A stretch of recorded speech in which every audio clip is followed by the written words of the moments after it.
Hey guys, today I had the pleasure of sitting down with Tim Koh, a theatre director here in Singapore who works with Pandemonium full time.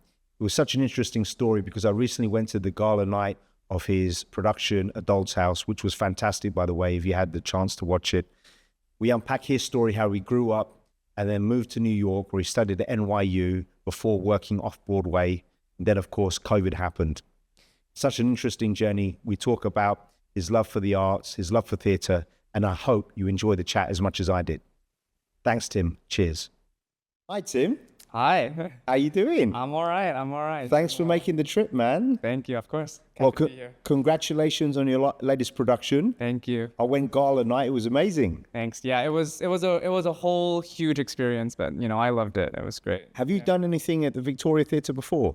No. So this was my first show at the Victoria, and actually, I think it's my fourth professional production. Okay. But it's the first one in Victoria, and every show I've done has been in a different theatre, which has been fun.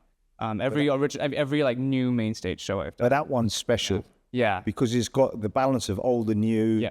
And it's beautiful, right? Yeah. It's what a proper theatre is meant to be. Yeah, I love Victoria. It's my favorite space in Singapore. Yeah. It's beautiful. When you walk up to it, it feels like you're coming to like a nice historical space, but it's still modern inside, and it's got a real like feeling to it, and the sense of historicity is quite strong compared to the other theaters. So I really do enjoy it. The problem is once you've done it there, you're always gonna go back, right? Do you know what I mean? Yeah. Now, for those that may not know you, could you be kind enough just to give a quick intro as to who you are? Sure. Yeah. Hi, I'm Timothy Koh. I'm a theater director. I work with Pandemonium Theatre Company, of which I'm the associate director of the company. Wonderful. So shout out to Adrian and Tracy. Yes, Adrian and Tracy, my bosses. Well, let's unpack this. How did theatre find you back in the day? Wow. Okay, it's a very, very long story. When I was like 5 or 6, so before primary school, my parents sent me to this like Saturday morning like drama class thing.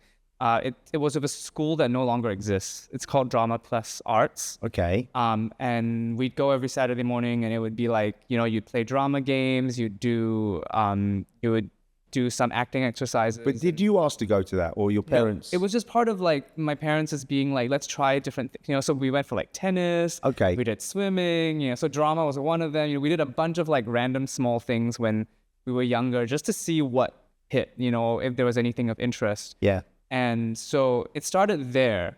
And at that point, so me and my brother, my twin brother, we were sent there. And immediately I was like, oh, wow, like this is fun. This is something that I want to do. This is something that I want to kind of like make a life doing, And I think when I was younger, there was that sense of like, a lot of kids say they want to do things when they're young, but they don't, it changes as they grow up and people's interests change or, whatever. But I kind of stayed the course. It never left you? It never left me, and it was so simple because, we were really it was just like classes, and then we'd do like a show at the end of the semester. But it was like a really small show, it would be in like the community center or something. So it wasn't like a huge, big production, but it was enough. And that's where like the theater bug kind of like bit me. Okay. And so from there, it was like, I was doing like drama club. I was doing mostly drama club throughout primary school, secondary school, and the interest just never left. But when I was young, I wanted to be an actor. Okay. And that was the goal, right? Okay. And I think a lot of it was because when you are young, you don't really see everything else. You don't see that there's design, there's stage management, there's directing. There's a lot that goes on behind the scenes as opposed to, the people you see on stage. So I got into directing because when I was in Sec 4, How old Sec 4? Sec 4 is 16. Okay. 16. So kind of like grade 9, I guess, I did not act in the school play that year. I did not get cast, which was the first time, like in like my short life. Were you upset? I was very upset. I was upset, and Did you find out why? I think there just wasn't a role for me, and that's the thing about acting. Sometimes there just isn't a spot for you, depending on the show, depending on the makeup of the cast, depending on what's needed. So my teacher, who was directing the play, he was like, oh, do you want to like assistant direct with me maybe? You know, and then I was like, okay, sure. Like, we'll just, you know, whatever this directing thing is, you know, because at that time I really had no or very little conception of what directing was. Yeah. You know, I think I knew by that point that people direct shows, but it was mostly my teacher like directing us in the school play. Yeah. And like when I'd go and watch a play, you know, I would be like, okay, so and so is the director. But I didn't really know what that meant. Yeah. I didn't really understand what that scope of work really was. So that was the first time that, you know, I don't think I did much because I was like 16. You know, I was very young, and you know, it was more just to see the show from another perspective, not from the perspective of being on stage. And from then I was like, oh, You're okay, captivated. actually this is more fun, and this is something that I enjoy much more than being on stage. So from 16, I was like, I want to be a director. And Okay. that has just never left me. And ever since I was 16, it was like, that's going to be what I want to do. And everything I did was to get to that point where I could be a director in the first place. You know why it fascinates me? Because, you know, I've got 3 kids, and one of the key things for us, especially with my son, when we moved back from the US, we were there for a while, probably got bullied a little bit, and we thought, put him into, I always loved acting. And the thing is, it gives you a certain level of confidence, and you have to engage with people. And that's where we'll come back to, we met all the friends that you know now. But what's interesting is a lot of these kids have so much conviction. They know at an early stage, you know, because they all went to SOTA, that this is what they wanted to pursue. But what I wanted to ask you about was, how did your parents take that when you were saying, Mum, Dad, this is what I want to do?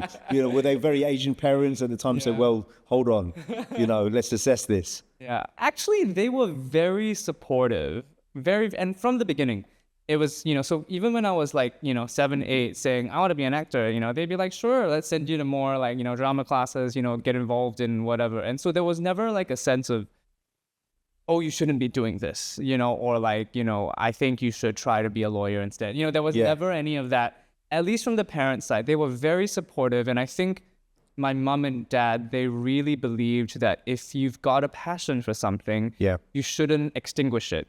Kudos to them. Yeah, you should work hard, and you should try to be the best version of that you can be, you know?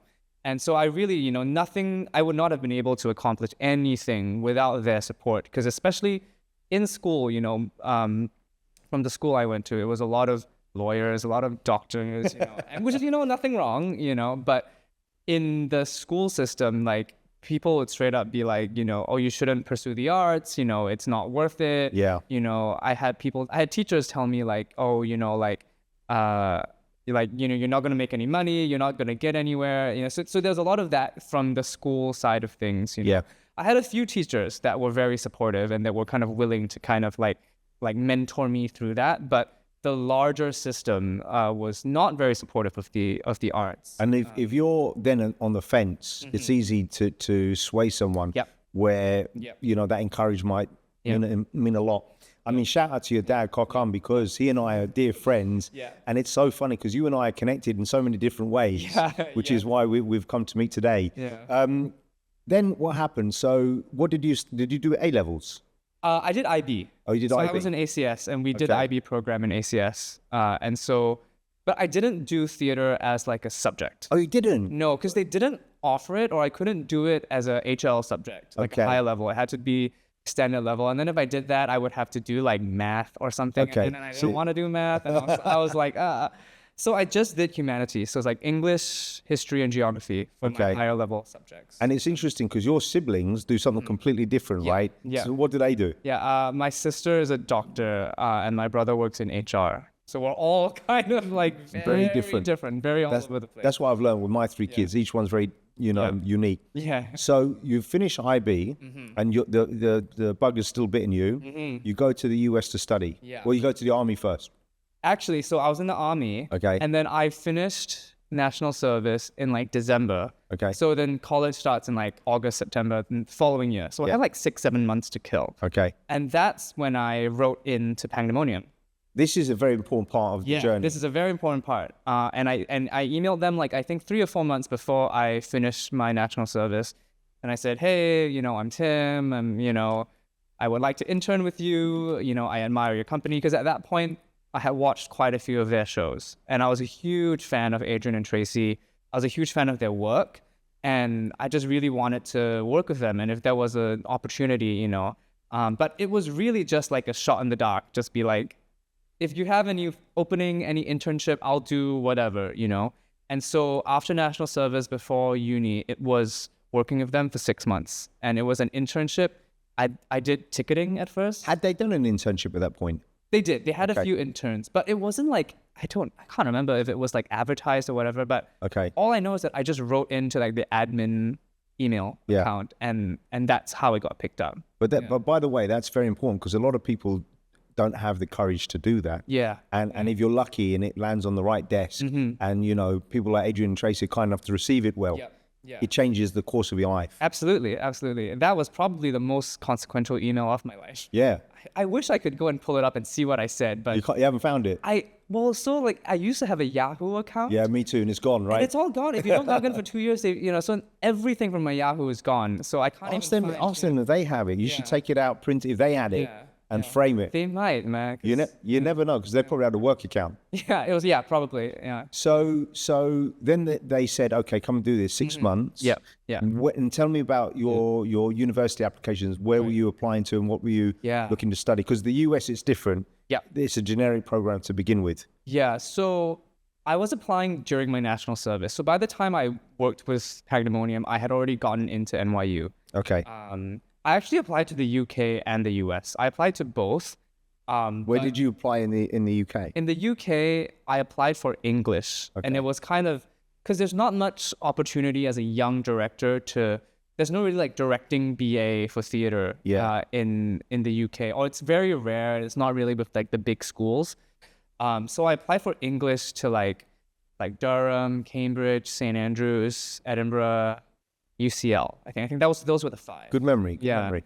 And then for the US, I did not apply to any like BA program. So I didn't apply to like a liberal arts degree. Okay. So I only applied to BFA, which is Bachelor of Fine Arts, which means that you do like 70% theater or like whatever art it is, 70% just that work. And then 30% is the liberal arts stuff. So it's more geared to actual application of the art as opposed to doing a BA program and like doing like a couple classes here and there. Did they break it down? Because like I did A-level theatre studies, and you could choose like your exam. Would it be like, for example, 30%? Would it be acting or directing or stage production? The program at NYU that I applied for and got into, it was advertised as a directing program. Oh, really? But it was a very interesting thing where you had to do everything in your first year or two. So it's like acting, directing, stage management, design.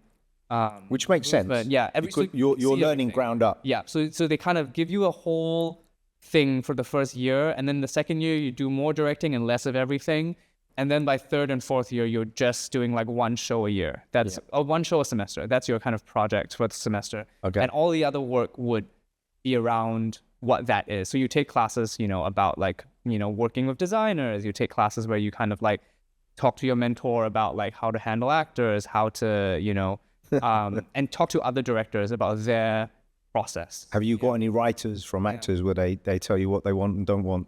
Not yet. Not yet. Yeah. I've always heard about those writers and what's on them. Yeah. I want M&Ms, but I only want the yellow ones. No, I haven't had that yet. I went to NYU because I liked the program and because it was very holistic, and also because I did want to have a second major, and that was a big part of like NYU is a good school academically to kind of do that. Yeah. So I have a second major in English, and so I went all the way for that. I did like a whole like thesis, which is not mandatory for NYU kids, and that was kind of another part of like the college experience that I really wanted, and that I met a lot of people from the English department that I still talk to today. Well, surely some of the writers come from there. Most of my friends from English now work in like publishing. Oh, really? Like they're working as editors at like publishing houses. Oh, interesting. In the US, yeah. So most of my writer friends are from the drama department, and they did either acting and then later on started writing. Have you written a script? Oh no, I don't really write. I bet that's in your repertoire at some point.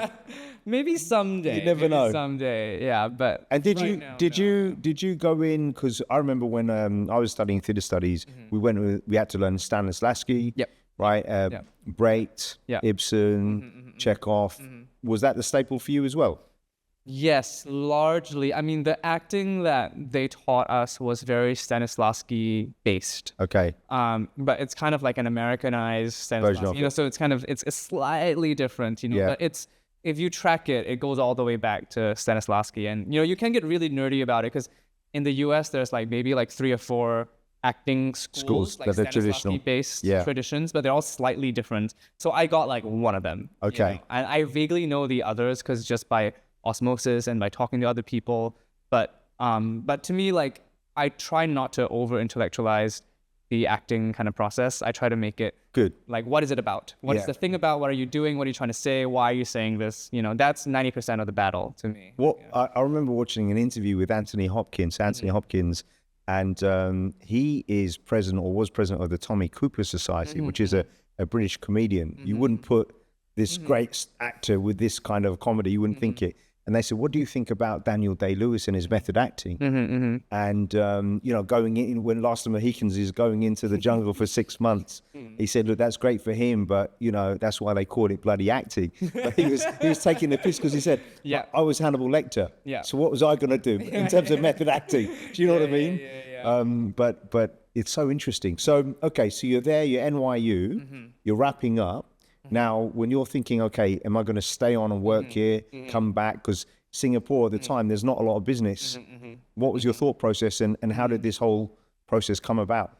So the plan was to stay at first. And my first year out of college was actually pretty successful. Like, I never had to do a second job. I never had to, you know, because a lot of actors when they come out, they're doing babysitting, they're waitering, you know, they're doing a lot of side you didn't have to do that? I never had to do that because right out of college, I got like a production assistant job, like straight away. Off-Broadway? Off-Broadway. I remember you straight saying, away. Yeah. And so I never had to do all the other stuff, which I think is very lucky. Yeah. And a rarity. Like most people, even like really successful directors and actors you see today, they spend quite a few years doing other things while they try to get their art going. I didn't have to do that. So I did a bunch of production assisting, and I assistant directed a play at Lincoln Center, which is kind of like one of the biggest kind of like theaters in America, actually, as a nonprofit theater. Most of my work is with nonprofits. I think I only ever worked for a for-profit once. Really? And yeah, so most of my work is nonprofit. So that's usually off-Broadway theater or a very specific number of Broadway theaters that are technically nonprofit. It gets complicated. Yeah. Do you feel there's a purity to that? Do you think it's a different feel? I think it's just the type of work I'm attracted to, or the type of work that has found me happens to always be in nonprofit theaters. And it, you know, I mean, just for context, like for-profit, usually it's Broadway theater. Yeah. And basically that means that you create an LLC, and then that is what functions as the company running a specific show. So it's like Hamilton or like Wicked, one of those big kind of like Broadway things. A nonprofit theater is what we are familiar with in terms of a company that programs a season of work. So it's like, if I'm Pandemonium, we do like our 2025 season. We have all these shows. It's the same thing in the UK. The National Theatre has a season of shows for this, you know, and so it's a slightly different model because it's one company doing a bunch of things that usually have a shorter run.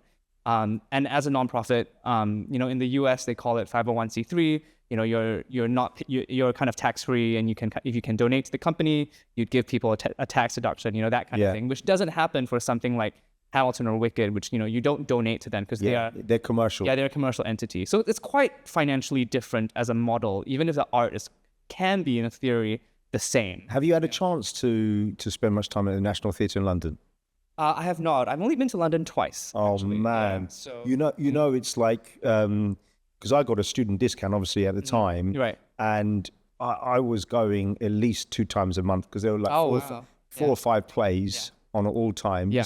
It's crazy. And it's just you go there, and also we have the Barbican, Right. And there's so much going on. Media, there's a lot. There's a lot of theater. So much theatre, and it was funny because I had an amazing teacher, theatre teacher called Renata Nash, and I was very, very seriously contemplating going into acting. Like I just said, look, I'm passionate about this, but I had many loves, and I wanted to become a boxer and all these things.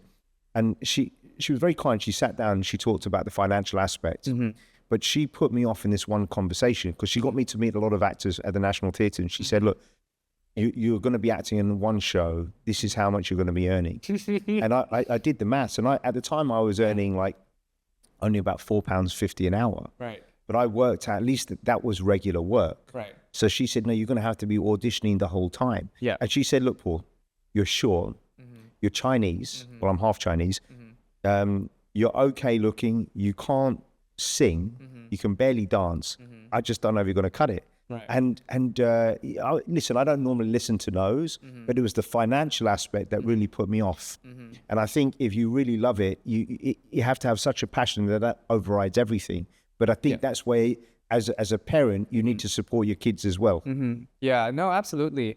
I think, honestly, that freelancing of like, not knowing when your next paycheck is going to come in, auditioning nonstop, it's really hard.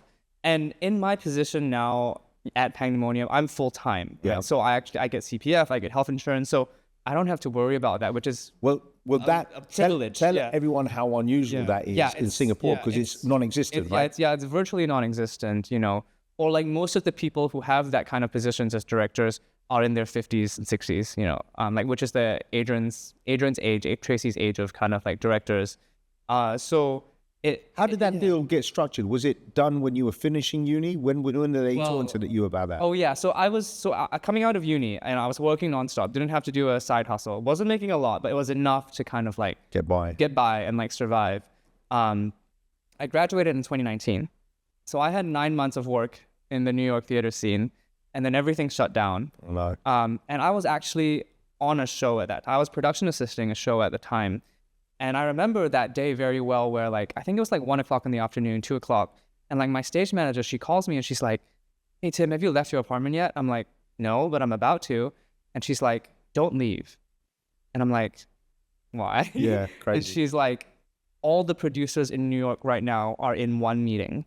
And I think they're going to shut down the theaters. So don't leave your apartment. And I was like, okay, so I stayed, and then sure enough, like an hour later, like the press release came out, and it was like the whole of New York City theater shut. Actually, I don't know if it was New York City specifically or like the whole the U.S. like shut down. All the theaters shut down the same night because it's the same union that kind of runs everything in the U.S. Yeah. So they can do that position where they just take the position, all the actors, all the stage managers, directors, you just can't come in. And so that was hard. But I think COVID was. At first, it wasn't as hard as we thought it was going to be. Because at first they said, we'll shut down for 2 months. And I was like, okay, fine, 2 weeks. Like, okay, it's fine. We can come back in 2 weeks. Then it became 2 months. And then it just went on and on and on. So by like the summer of 2020, it was quite clear that this was not a few month thing, right? It was like things were not getting much better. Things were getting worse.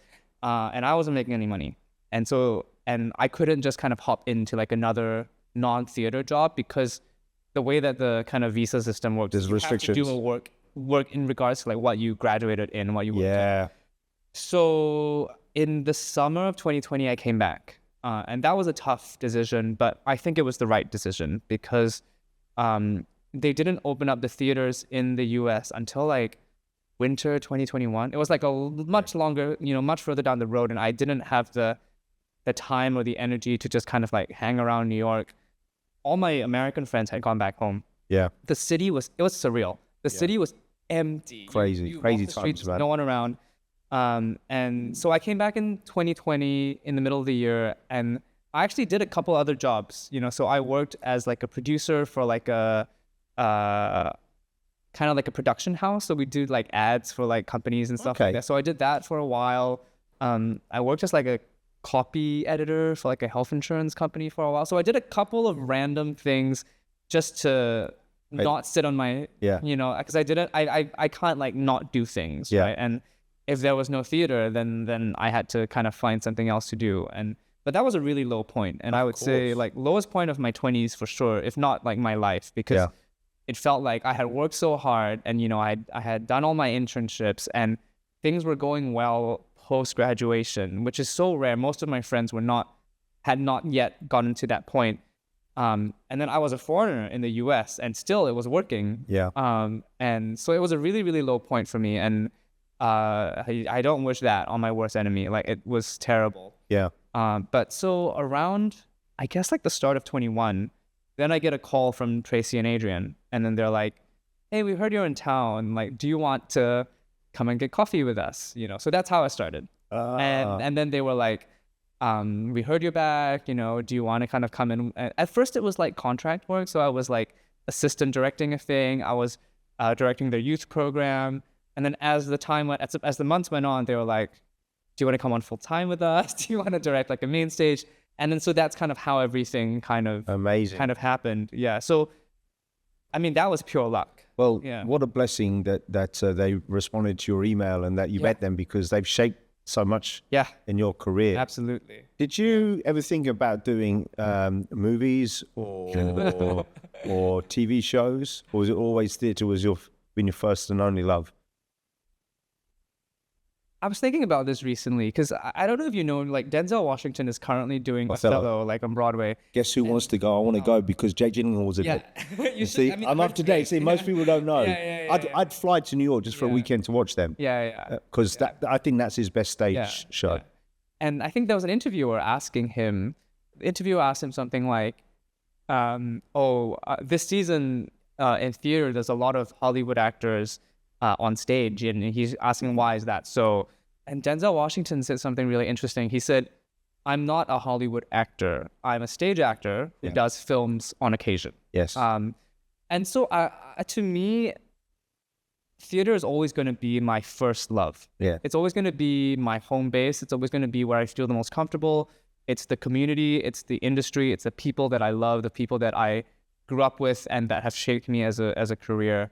I don't have any immediate plans to kind of move on to film or TV, but I would say like never say never. Why not? Yeah. It is a slightly different technical brain. Yeah. So some of the technical aspects of theater, which I know very well, I don't yet know for film, you know, but I have a lot of friends in film. But, you know, I think once you get a black belt in one area, you can transition it to another area. Perhaps. With a bit of fine. And also, when you do something new, there's that new vigor of doing something. You're motivated and charged in a different way. For sure. But it's interesting because every time I am in London or in New York, I'll always go and watch a play. And the thing is, I'll try and bring a friend with me. Yeah. But most guys, men, they no, I'm not interested in that. And I don't really like musicals. I'll take my kids to watch musicals and what have you. I love theatre, and I actually love a lot of contemporary plays. I was going to ask you, what's your the best play you've ever watched? Like the best production I've ever watched? Yeah, production. Top to bottom. I would say like hands down, my favorite was this thing called Roman Tragedies. Okay. By a director called Ivo Van Hove, who's like a Belgian director, Belgian-born director. Where was this? It was staged in New York. Okay. So Roman Tragedies is Coriolanus, Julius Caesar, and Antony and Cleopatra. So 3 Shakespeare plays put together as one 5.5-hour production. Wow. In one sitting. In one sitting. That's even more crazy. And get this, it's in Dutch. Oh my goodness. And so like you're watching it with subtitle or like surtitles on the side of the stage.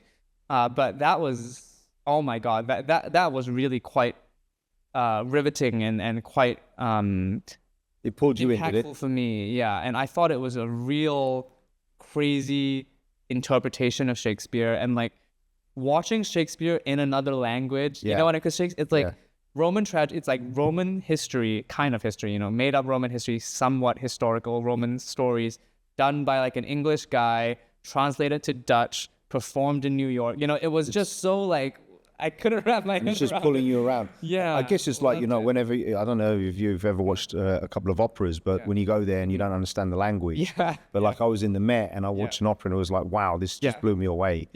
I watched something, I was probably 18 or 19, no, even younger. It was called Seven Streams of the River Rota. And so each act is meant to last an hour. Okay. So it was done over 2 nights, and it was at Riverside Studios. God. Yeah, and what blew me away was, and you'll love this, they had puppetry that was filmed behind a screen, so it was a silhouette. Yeah. They had live cameras. There was a lot of nudity, so it was compelling. Wow. It made you it was a little bit awkward. Right. And they had so many different types of forums and mediums in the production. You kind of left scratching your head thinking, what was that? Yeah. And you know, when a play's really good, it's like when you feel uncomfortable at times. Yeah. And it's really driving you. Yeah. Yeah. For your latest production, or how that came about, so I'm friends with John Curry, and I was really interested in on the acting side, and I think he thought I was taking the mick, right? Because, you know, it's not a normal thing for, he's from Scotland, I'm from the UK. Yeah. And then he said, a Doll's House. And I said, I acted in Doll's House when I was in college. And then I said, yeah, invite me to gala night. So I want to know, what's the process? So when you sit down with Adrian and Tracy at the beginning of the year, are you saying, like, okay, I'm going to do 4 shows this year? Where does your process begin and end? Like choosing, you know, what material, so on and so forth. So it's all, we don't kind of look at one play in isolation. So we kind of look at the season as a whole. Okay. And we try to plan a cohesive season of work. And usually that means work that is true to the core of what the company is trying to do, or like what Adrian, Tracy, and I are artistically interested in at that point in our lives, but also varies enough that it kind of offers people slightly different things. So for example, this season that we're doing, 2025, A Doll's House Part 2 is like a classics adjacent text. Our upcoming production, Singapore, Michigan, is a brand new text by a young Singapore playwright. So nice. A slightly different audience there. And then at the end of the year, we have Kimberly Akimbo, which is like a musical. So again, a slightly different audience there. So, but all 3 shows still kind of like sit within the wheelhouse of what the 3 of us are interested in, and the stories that we're interested in telling, which is often deeply human stories about like flawed people trying to figure out how to live life in a specific way. Yeah. At least for this season. Amazing. And so that's so we always plan a season looking at it as a whole and try to fit pieces together that is similar enough that it's still a pandemonium play, but different enough that it kind of offers different audience members or different types of people who might have different viewing habits, something slightly different. So for example, if you're not too into musicals, you know, you still could come for something like Doll's House. Yeah. You know, if you're interested in new writing, there's a new play, you know, so we try to do that with our work. Makes a lot of sense. Makes it eclectic, slightly more diverse, slightly more interesting, I guess, for our audience. Which plays were on the shortlist when you chose A Doll's House? I'm just curious, what was the wheelhouse you were thinking? I don't know if I'm allowed to say. Okay, but was it like Chekhov, like Seagull, Cherry Orchard? Was it in that kind of sphere? My interest is more in classics. Okay. Classics adjacent work. Okay. So that's something that I feel quite strongly about, quite passionately about, and so that's something that I've done quite a bit of. Last year, the Cherry Orchard is one of my favorites, by the way. I'd love to see Cherry Orchard in Singapore one day. And so last year I did like Who's Afraid of Virginia Woolf. Okay. Doubt, and the year before I did Doubt. So a lot of classic adjacent stuff. And then, so that's the kind of direction that I hope to continue working in. Okay. And I also hope to continue working in kind of like new plays, which is why Singapore, Michigan is a new piece. That sounds exciting. Yeah, so either really old or like brand spanking new. And those are the 2 things. Was something that you have you ever watched A Bronx Tale? I haven't. You got to watch it. So what? So I went to there's a businessman that hosts every year like a conference. His name's Patrick Bet David, and so I went to a conference 2 years ago in Miami, and they had a guest, and I didn't know what it was, but it was the writer and director of A Bronx Tale. Oh wow! Okay. And he wrote it because his name is Chaz. He's like an Italian mafioso looking guy. He couldn't get cast in anything. So he wrote this, and Robert De Niro saw it and bought the rights to it and made A Bronx Tale. Yeah. But it's a one-man play. Wow. And, you know, like with your lead actress in A Doll's House, by the way, she blew me away. Yeah. Because I mean, just the ability to remember the lines and deliver them. What's her name? Can we give her a shout out? Kukatas, yeah. She was brilliant, by the way. Yeah. She really is brilliant. Yeah. So when I watched it, it was in a small auditorium, and he's playing all these different roles. Now, because he wrote it and he lived it, you get sucked in. But I just think doing that is so scary. If you're an actor and a director, it's just like that's because all your eggs are in one basket, right? Yeah. But how did you find like dealing with the long monologues that she had? Yeah. Well, I think actually, monologues, when you're working with actors, it's always just kind of like breaking it down to its constituent parts together, you know? So it's like ensuring that you kind of interpret the monologue in the same way. So it's like, okay, in these few lines, she's trying to say this thing. Yeah. And then there's a switch here because she has shifted mode. She's being slightly more aggressive here. Yeah. She's pulling back here, or she's being a bit more colorful here. And so it's always, it's just kind of like breaking down the monologue into what we call beats, which is like how you kind of like, it's like a recipe, I guess, for how the speech is supposed to go. And I mean, it's not interesting. It's not a science. It's not an exact science. Yeah. Different people can interpret the same text slightly differently. Yeah. But it's just an easy way, or it's my way, and a very common kind of Stanislavski way of interpreting a text. Yeah. And ensuring that you know the action or you know the goal at each point in the monologue, and that's what kind of animates you to kind of like move forward with it and keep it on a certain trajectory, so that, you know, if it's like a 3-page monologue, when you start on page 1 and you end up at page 3, you've learned something new, or your character has gone through a change, or she has realized something, or, you know, or she's doubling down in something. So it's kind of what is the core action, idea, goal behind each monologue. And if you can kind of like distill that, everything else will kind of like fall into place. So do you sit down with the actors and go through a backstory, and sometimes have to create one if you don't have access to that? That to me is really interesting. Yeah. So this is what we call table work. Oh, yeah. And that's also a Stanislavski thing. Yeah. Where you just kind of sit around the table for like a couple days at the start of the process. You'd read the script and you just like pick it apart, talk through the history of the character. You just talk through like, okay, Nora's been away for how long? 15 years. You know, where has she been in 15 years? Yeah.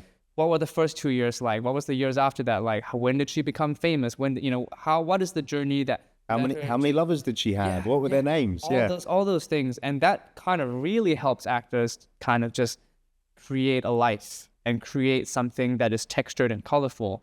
Obviously something like, you know, when exactly, because in the play Doll's House Part 2, she comes back, she's a famous writer, right? Yeah. So when exactly she became that famous writer is not given to you in text. Yeah. And it's never actually discussed like when that happened.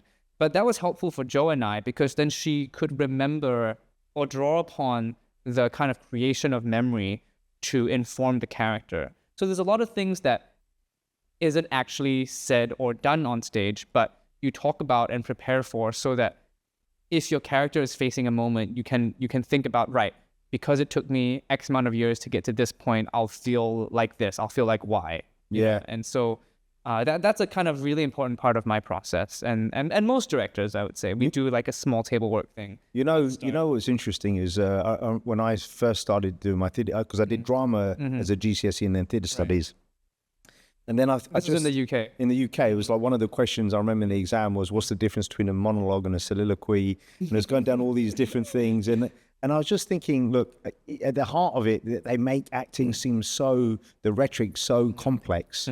But I think when you're a master of your craft, how do you take something complex and reduce it and make it simple? Absolutely. You know, because otherwise it's overwhelming. Do you know what I mean? Yeah, absolutely. I mean, okay, there are some people out there that like to get really heady and academic and whatever about the technique and and all these things about how to get the actors to the point or how to do this. I'm not so interested in that, you know, and I'm not so interested in being overly complex in how you approach, a scene or how you approach something. I think, and this is what, this is what I've always done, which is like you said, let's keep it simple. And actually, when you take a complex text, like Doll's House, for example, which is a very rich, wordy, dense, it's meaty text, right? Yeah. What actually helps you and what helps the performer is distilling rather than overcomplicating. Yeah. The complexity is there. Yeah. So actually it's, how do I distill to the very, very core of what she's trying to do, what she's trying to say at this moment, that will animate you forward. And to me, it's all about that. So, you know, I mean, in drama school, they teach you like a lot, but actually my teachers were off that kind of train of thought as well, where they kind of took out a lot of the theory behind it and just were like, okay, what's your character doing? What's literally happening? Yeah. Why are they doing this? Why are they saying that? It's granular, but it's real. Yeah. It's tangible. It's real and tangible, rather than being like, I'm trying to imagine, you know, this very weird thing. And, you know, to me, that's not helpful. Stanislavski, he talks about the magic circle. Yes. And you'll laugh because I have incorporated so many things that I learned so for example, in recruitment, I say, well, if you ask a candidate what they want, what their expectations are, the numbers are always very high. Right. You ask HR, speak to your brother, or you ask the hiring manager, typically the numbers are lower. So I always say that's what I call the magic circle. And we have to bring it down, but I got it from Stanislavski. Wow. See, you can apply it to many different contexts. So many different things. And even if you're going up on a stage and you know, you got the spotlights on, you know, I always remember the cherry orchard when I acted in it, and I, you know, had to visualize it almost to the point where you could smell the blossom. You know, that is very visceral. Okay, so if you could direct any play based on what you've read or watched in the past, what would it be? And if you had, let's not think about the characters, but if you had to choose a handful of actors, who would you put in the play? I'm just curious, if you had, you know, your dream team. You get to play here. Come on.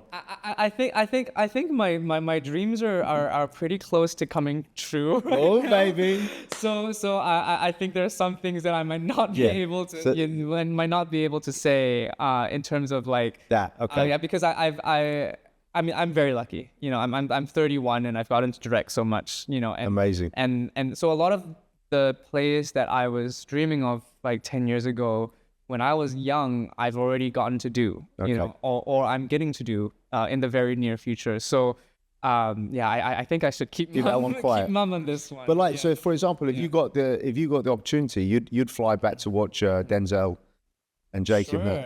Right? It's an expensive plane ticket. It's an expensive plane ticket. To go for a show, but I'm happy working in Singapore, actually. Well, I think if you also think about it, you're on the cusp of what is new, because you know, I moved in 2001. It didn't exist. Right. We were talking off camera. So how do you know my son's friends? Because my son went to SOTA, School of the Arts.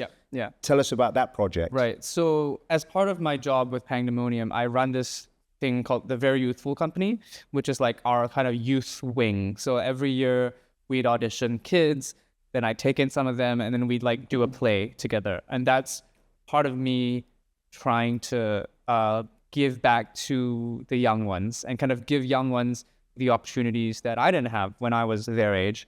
And there are a couple other companies that have their own youth programs as well. So a lot of the kids, they would bounce through a few of the companies of our youth programs, and then it actually readies them when they want to apply for drama school and uni or something like that. So Caden's friends came through my program. The first group of them, so Darshan, Zoe, Andre, and Josiah, they worked with me in 2022. Mad. But I don't know, like I've kept contact with them since then. You know, and then I think Noah was also in that same batch. Was worked with me last year. So they kind of come into different batches, but I really enjoy this youth program. You know, I mean, it's the other part of my job. Like one big part is all the plays, obviously, but this other part of the job is the youth program, and I think it's really important. And I think it really helps them understand what it's like working in the theater. I know it's still, you know, it's still an educational thing, but what we do and like what Wall Rise does with their youth program, it's more professionalized than what they would get in school. It's amazing. And so it's a kind of good bridging program. And I try to teach them what I learned in uni and how I approach things. And then they get to go to Wild Rice and learn something else. And then they get to kind of pick and choose what they enjoy. And then they're ready to, if they want to, they can pursue further education in drama. And I really love it because it it reminds me why I do this. Yeah. And it reminds me when I was their age, how excited I was to make work. Well, what's crazy, I've known those kids since before they were teens, and they're all still best buddies now, Yeah. which is amazing. Yeah. But you know, I've again, I analyze these things because I've become my wife and I've become friends with all of their parents, and I realize that we as parents have such an important part because you know, the parents are all open-minded to have sent their kids to that school. Yep. Actually, the school's not what I thought it was, I have to say, because I thought, I grew up, do you remember the TV show Fame? You're probably too young I to do remember Fame. There was a remake when I was a kid. So it was like, it's meant to be what I thought Juilliard was, right? You go in there and there's people playing music, dancing. Yeah. And Sota's not that. Yeah. Yeah. It still has a very interesting program. It's still quite academic, right? It's very academic. Okay. And I think in Singapore, it has to be because they're measured on the grades. Right. Which is, it's a difficult balance to strike.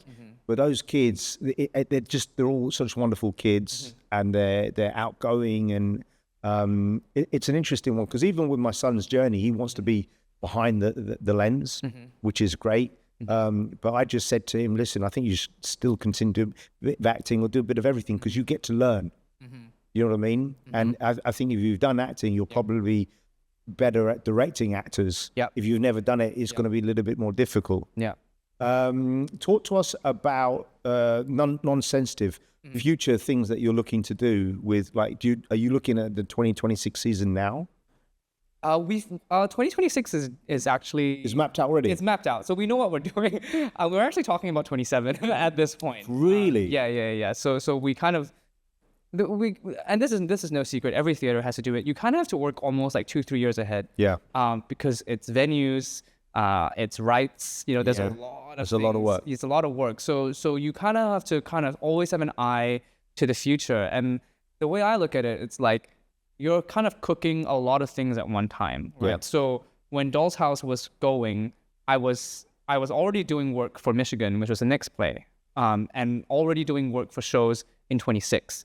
But it's just that Doll's House comes to boil in March 2025. Yeah. And now I'm starting my work on Michigan, so that's starting to come to boil. But I've got a bunch of other things, and the company has a bunch of other things going at the same time, and it's just kind of juggling all those balls because they all come up at the different times. Yeah. Ensuring that by the time that it arrives, you're ready to work on it. So so your job is you're reading scripts, you're selecting what you want. Do you know all the characters' lines or a big chunk of them? I would say during the rehearsal process, I would. Yeah. because I do kind of get very involved in kind of like, you know, and I read the play over and over and over again. And text, I mean, I'm very text-based, you know, and so text is the most important thing. And that's where you connect with the character, and that's how you connect with the character. So do I memorize it? No. No, not really. No. Well, through osmosis, you'll pick it up, right? But I do pick it up. Yeah. You know, I don't know Adrian. I actually, we were flying together with a family to Hong Kong, and he was on the same flight. And the one thing that struck me about him, and obviously I saw him at gala night, he just has a charisma about him. When, like, if you don't like, so for example, two of my kids didn't know who he was, but they could tell. They said something. Oh, this guy's got. And it's funny how what is charisma and where does it come from? It's just, you know, they didn't even know who he was, and he's got that about him. It's so interesting, isn't it? Yeah, it's the X factor. Yeah. You know, and I think for actors, you know, having the X factor is it's really important, and Adrian definitely has it. He has it. Yeah. Rapid fire, a few fun questions. Okay. Favorite play of all time that you've read? That I've read. View from the Bridge, Arthur Miller. Okay. You like the old school stuff. Favorite play that you have actually watched? Was it that one you mentioned earlier? That one, yeah. Okay. Roman Tragedies, yeah. So if it wasn't theatre, right, what would you have done as an alternative? Yeah.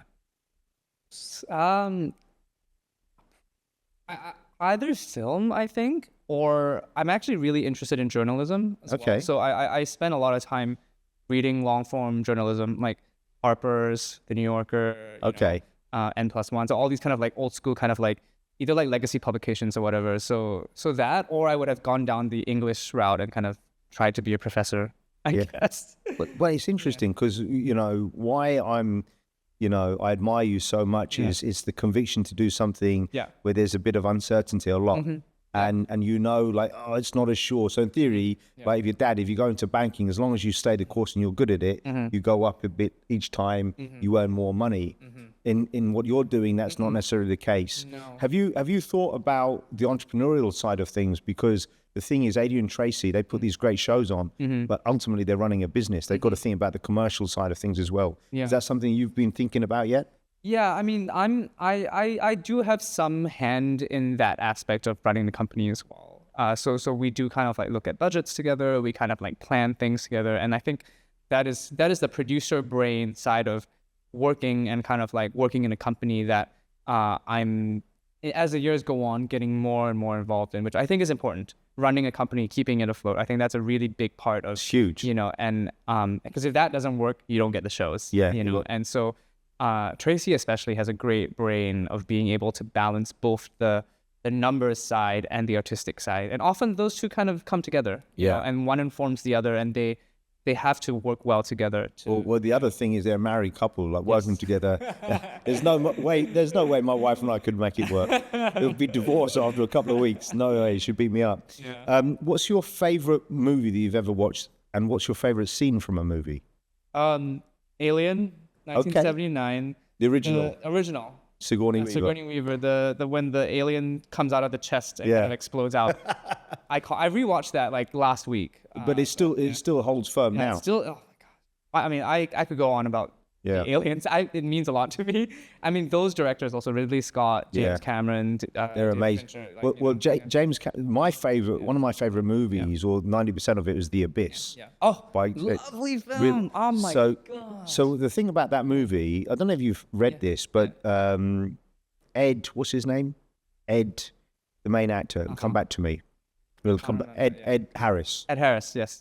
Apparently, he almost died a couple of times with the So it's the underwater swimming scenes I love, and they built the masks. James Cameron designed those masks. Yeah. And it's just it's an insight into his brilliance. Yeah. So my favorite scene in any movie of all time, probably one of them, is when Mary Elizabeth Mastrantonio dies underwater. Right. I think she has to bring her back to. I just found that so meaningful. And okay, so favorite scene would you go with? I was favorite scene would be the chest buster scene, but I'm so like, The Abyss is such a good film, and often forgotten among the James Cameron canon of it's work. It's at the back of them, and the director's cut. A lot of people probably haven't seen it because it's a lot longer. Right, when the aliens come at the end, and you can see it. You can see that. But what's really interesting about that show or that movie is the production, right? What they went and did, and then if you look at James Cameron, what he went on to do, because he's unusual, because he's literally brilliant. Yeah. What he did with Titanic and afterwards with the submarines. Yeah. And he's changed technology and science forever. Oh my God. I would say he's my favorite film director. Really? I would say. I really look up to him because he's... How could you not? Yeah, I mean, he's artistically sound. Yeah. He's a great storyteller. And he has this great eye for technology and building something that no one has done before. Yeah. And so like the second Avatar movie, Avatar the Way Up, I watched that like 4 times in the cinema. I loved it. Yeah. And it's just so like emotional. It's immersive. It brings you in. Yeah. So I love James Cameron. He's really brilliant. Yeah.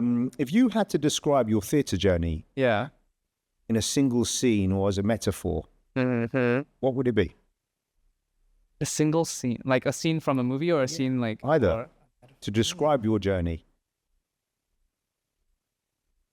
It's a tough one. I would say like I would be like a piece of macaroni, because I kind of started at one point, kind of moved on to like another point, and it's similar. It is similar but different, because macaroni starts here and it's like a U shape, right?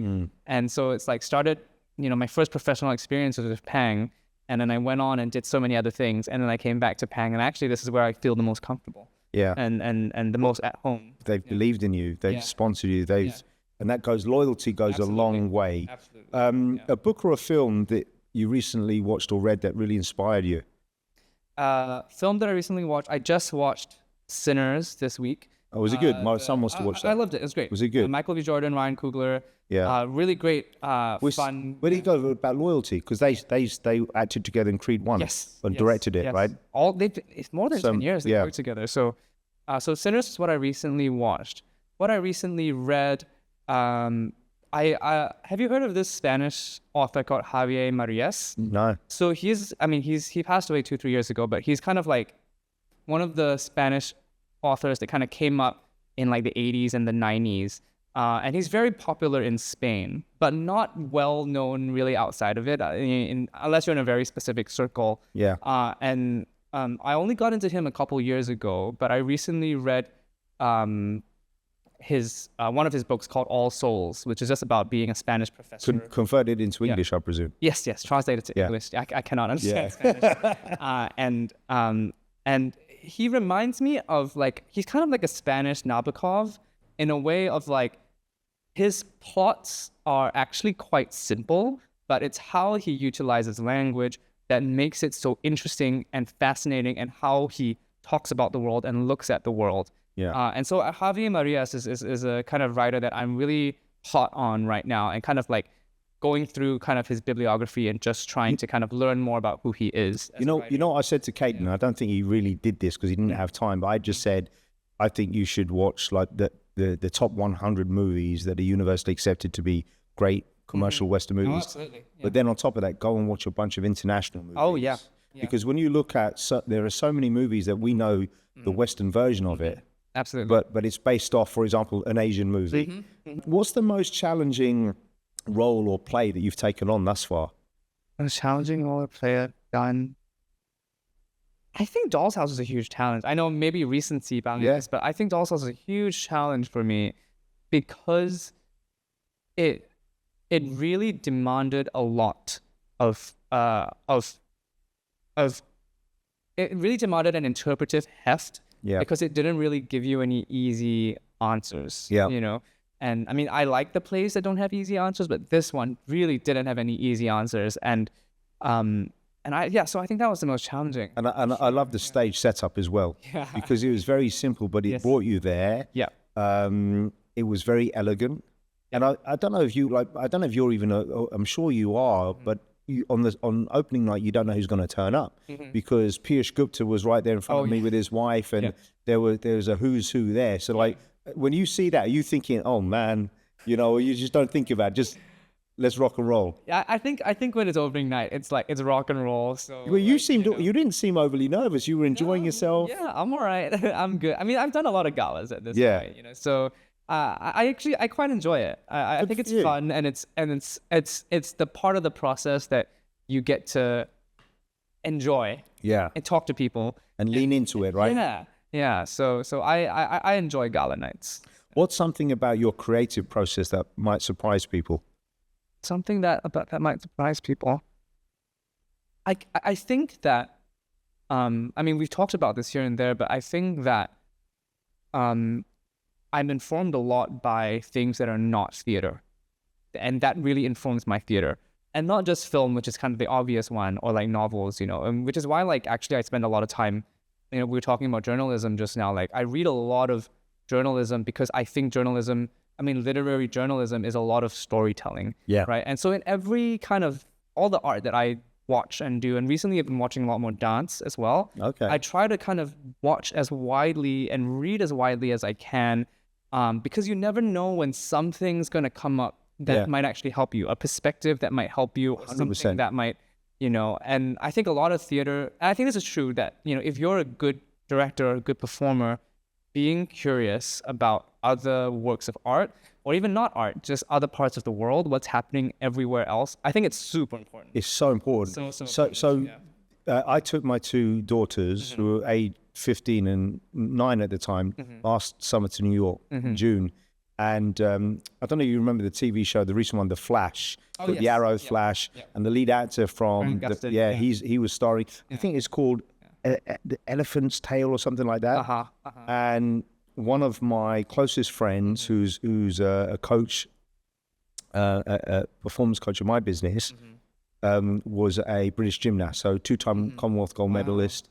worked for Cirque du Soleil, I think 10 years as a performer, 5 years as a choreographer. Wow. But he was telling me a group of his friends choreographed that whole show because there's a gymnastic element to it on stage. So it's about a circus. Water for elephants. Yes. Water for elephants. Water for elephants. Great memory. I should remember that. And my daughter, who really is not into theatre, who's had a massive crush on him, she was upright, you know, like we had jet lag, but she was upright the whole time. Right. And but my point is, in that you incorporate so many different elements of the art form. Yeah. There was dancing, you know, there was singing. Yeah. It was very powerful. Yeah, absolutely. I love it. Any pre-show rituals that you have that you can share with us? I don't really, because usually for, you know, once we open a show, I'm not the one on stage. Yeah, your work's done. So my work is mostly done. So I don't really have any pre-show. Do you give the guys a pep talk if they're like? Yeah, we do notes. Like, you do. You know, every day so like usually like, you know, we come in at like 5 o'clock or whatever, then we just have a chat about the night before, and we'd be like, okay, here's what happened. You know, this was really great. You know, I really liked that you did that. You know, or you know, this moment maybe we can like shrink it a little bit. You know, so doing like a note session before a show, talking about the night before, helps get everyone kind of ready. So, in the mood. So let's just say you're having 6 shows, 10 shows, however many shows. Which is normally the best performance? The first, in the middle, or the last one? I'm just curious. I mean, I like closing performances because there's something special about having gone through a process, and you know you've been working on the show for 2 months, and this is kind of the end of it. So I like closing. That's good for me to know for future, because I've always wondered: do you go on gala night, or do you go the closing? But I will say that, you know, as artists, you know, no two shows are the same, 100% for sure. the same, right? But I always try to keep. I mean, my work as a director is to ensure that the standard deviation doesn't shift too much in each performance, you know. And maybe to me, certain shows, certain things come out more or shrink to the background in certain shows, but hopefully it is not as apparent to someone who has not been watching it over and over and over again. Yeah. You know, and I think a big part of mastering theater is ensuring that you can be consistent in your performance. Even if there are very slight variations, it's not huge, and it's just enough to keep it as a living organism. Well, listen, I'm a huge fan. I love your body of work, and I look forward to watching more things. Thank you so much. Tim, I appreciate it. Thank you so much. Cheers. Great.